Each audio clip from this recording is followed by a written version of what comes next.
Hello all, my name is Pawan Kumar and welcome to my YouTube channel. Guys, today in this particular video we are going to see how to use Sumif function in Microsoft Excel.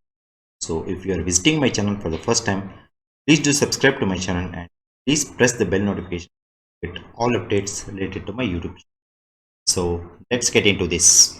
So let's see like how to use Sumif formula in MS Excel. Okay.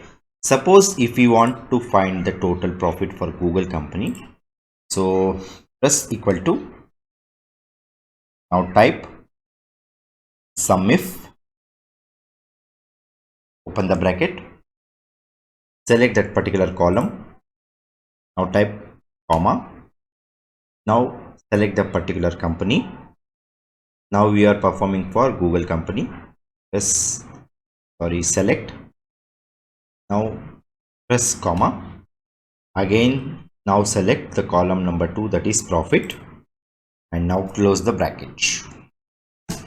So now you can see the total profit for the Google company is 1000. And suppose if we want the total profit for each individual company, so we'll drag it now. Now you can see the total profit for all the companies. Okay, so that's all about this particular video. Hope you like this particular video. Please just subscribe to my channel if you already subscribed. See you and all. Thank you. Bye bye.